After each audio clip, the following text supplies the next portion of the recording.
Hello guys, এই মুহূর্তে ভাটার কাজ চলতেছে দেখতেছেন।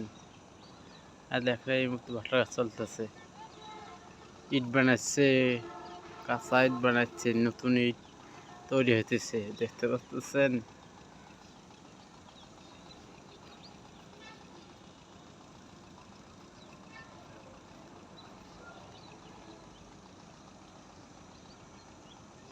আর দেখেন নতুন নতুন ইট বানাচ্ছে, নতুন নতুন ইট আবার তৈরি হচ্ছে। কতদিন এই জায়গাতে বৃষ্টি ছিল, বৃষ্টির পানি ছিল, আর বৃষ্টির পানি শুকিয়ে গেছে। এই কারণে ইটের কাজ আবার নতুন করে চলতেছে। ইটের কাজ, ইট ভাটার কাজ আবার নতুন করে চলতেছে। দেখেন ইটগুলা বড় বড় সুন্দর। এই দিয়ে ঘর বাড়ি বানালে অনেক সুন্দর হবো।